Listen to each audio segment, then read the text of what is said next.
नमस्कार दोस्तों, स्वागत है आपका अपने YouTube चैनल पर। तो चलिए शुरू करते हैं। अध्याय 1, सौरमंडल में पृथ्वी। आओ कुछ करके सीखें। आपको आवश्यकता होगी एक टार्च, एक सादा कागज, पेंसिल, एक सुई।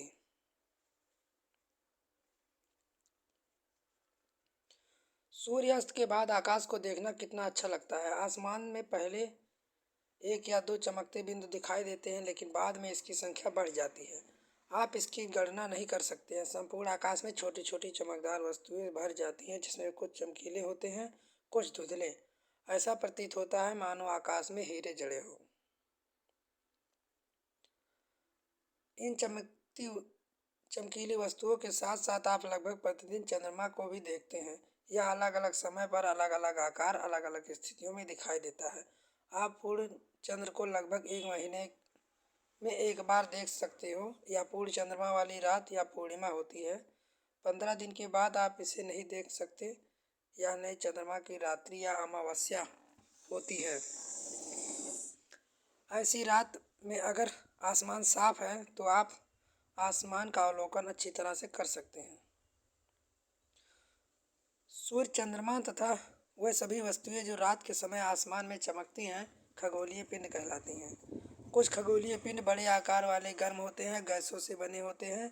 इनके पास अपनी ऊष्मा होती है, प्रकाश होती है, जिससे बड़ी मात्रा में उत्सर्जित करते हैं। इन खगोलीय पिंडों को तारा कहते हैं। सूर्य भी एक तारा है।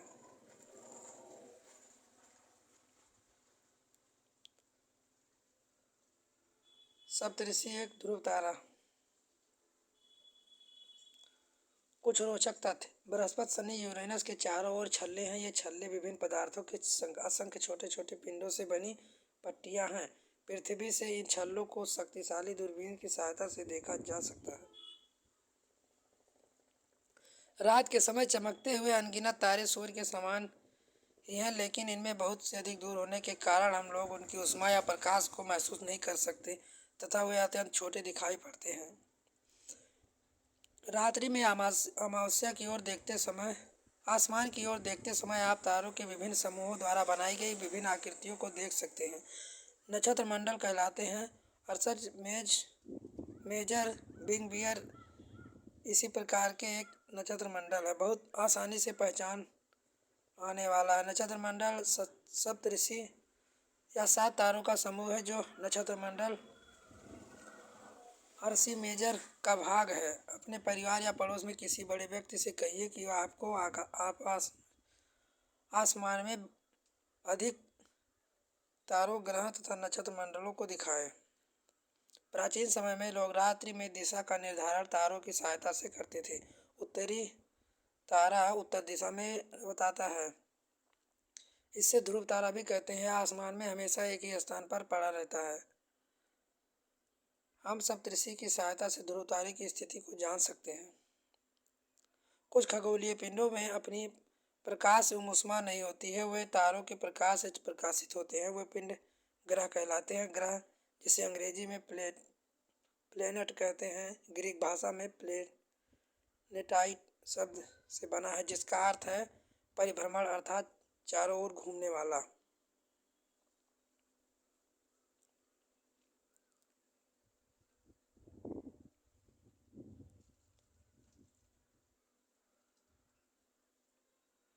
चित्र 1.2 सौरमंडल स्रोत।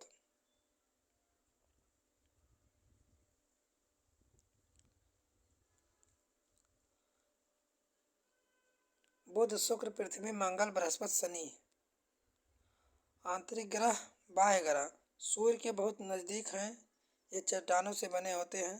बाह्य ग्रह सूर्य से बहुत दूर हैं, बहुत बड़े आकार के होते हैं। ये गैस और तरल पदार्थों से बने होते हैं।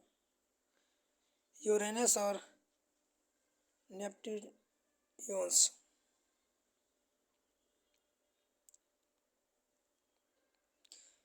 क्या आप जानते हैं पौराणिक रोमन कहानियों में सौल सूर्य देवता को कहा जाता था। सौर शब्द का अर्थ सूर्य से संबंधित है, इसलिए सूर्य के परिवार को सौरमंडल कहा जाता है।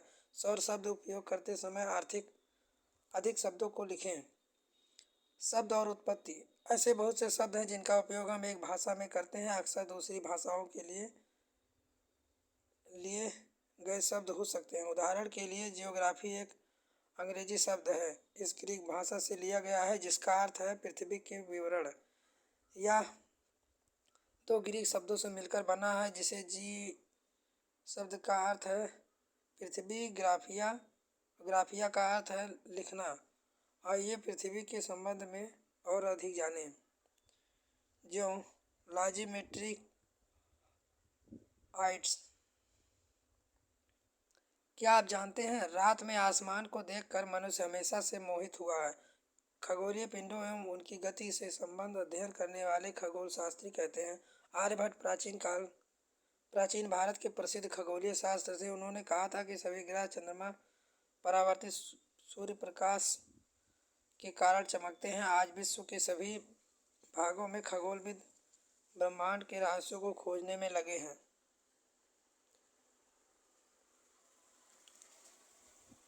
आसमान में दिखने वाला चंद्रमा एक उपग्रह है। यह हमारी पृथ्वी के सतह सहचर है। उनके चारों ओर चक्कर लगाता है। हमारी पृथ्वी के समान 7 अन्य ग्रह हैं जो सूर्य के प्रकाश एवं ऊष्मा प्राप्त करते हैं।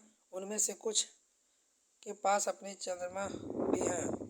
सौरमंडल।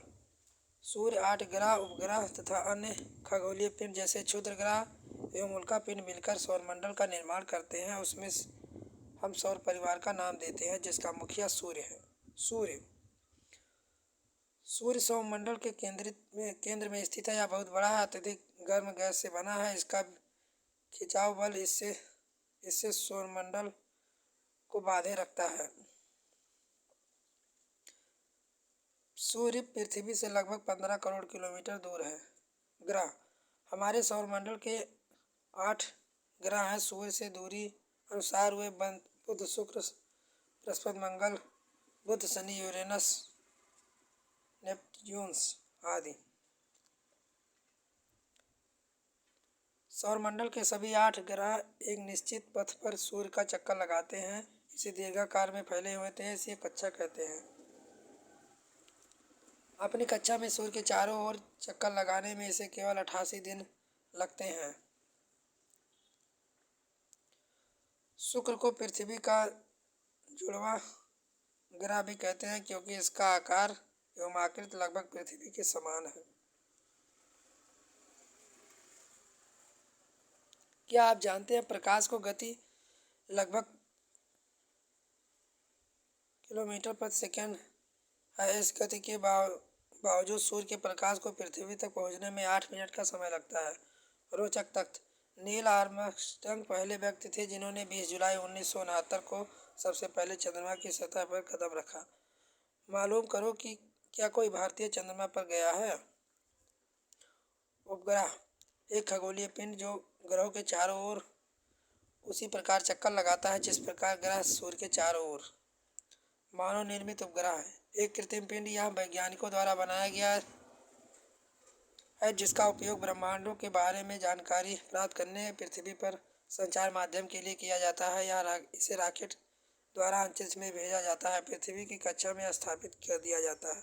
अंतरिक्ष में उपस्थित कुछ भारतीय उपग्रह इनसेट, IRS, एड्यूसेट इत्यादि हैं। चित्र 1.3 अंतरिक्ष में लिया गया चंद्रमा का चित्र। मानव निर्मित उपग्रह। रॉकेट का प्रक्षेपण, रॉकेट का पृथ्वी पर गिरना, उपग्रह का कक्षा में प्रवेश करना। पृथ्वी।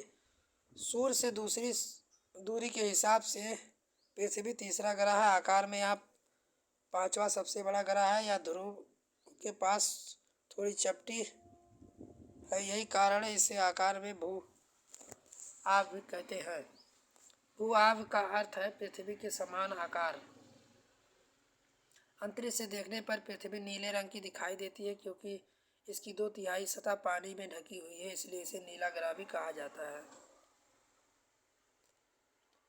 पृथ्वी, चंद्रमा। हमारी पृथ्वी के पास केवल एक उपग्रह है, चंद्रमा। इसका व्यास पृथ्वी के व्यास का केवल एक चौथाई है।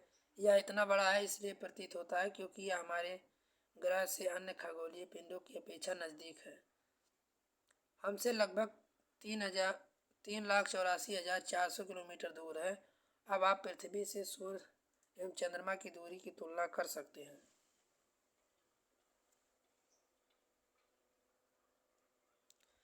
जीव एवं पौधे को जीवित रहने तथा विकास करने के लिए किन तत्वों की आवश्यकता होती है? 1.5 क्षुद्र ग्रह, आकाशगंगा। चंद्रमा पृथ्वी का एक चक्कर लगभग 27 दिन में पूरा करता है। लगभग इसे इतने समय में अपने कक्षा में एक चक्कर भी पूरा करता है।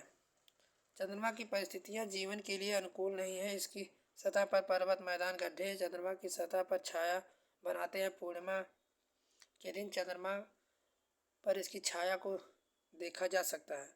क्षुद्र ग्रह, तारों, ग्रहों, उपग्रहों के अतिरिक्त असंख्य छोटे पिंड भी सूर्य के चारों ओर चक्कर लगाते हैं। पिंडों को क्षुद्र ग्रह कहते हैं। ये मंगल एवं बृहस्पति की कक्षाओं के बीच पाए जाते हैं।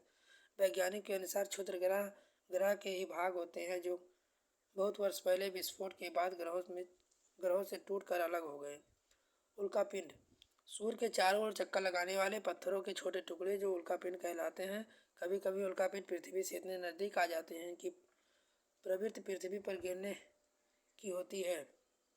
इस प्रक्रिया के दौरान वायु के साथ घर्षण होने के कारण गर्म होकर जल जाते हैं। फलस्वरूप चमकदार प्रकाश उत्पन्न होता है।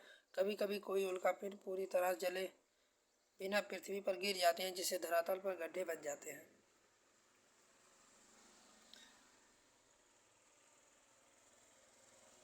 क्या आप तारों वाले खुले आसमान एक और दूसरी ओर फैल चौड़ी सफ़ेद पट्टी की तरह एक चमकदार रास्ते को देखा? यह लाखों तारों का समूह है। यह पट्टी आकाशगंगा मिल्की वे है। हमारा सौरमंडल इस आकाशगंगा का एक भाग है। प्राचीन भारत में इसकी कल्पना आकाश के प्रकाश की एक बहती नदी से की गई थी। इस प्रकार इसका नाम आकाशगंगा पड़ा। आकाशगंगा करोड़ों तारों, बादलों तथा गैसों की एक प्रणाली है।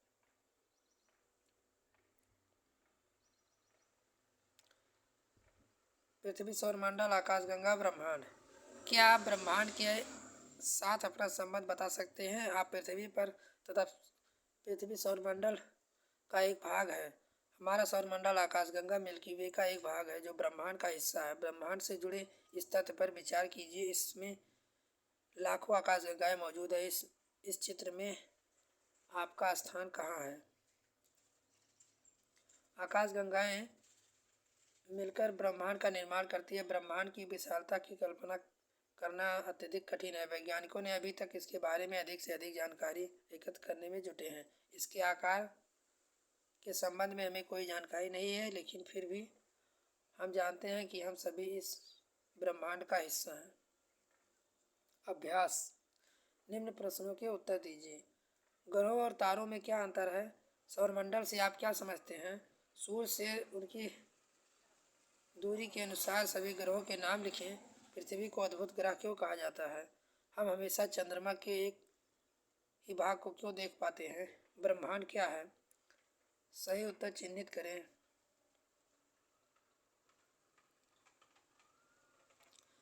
खाली स्थान भरें।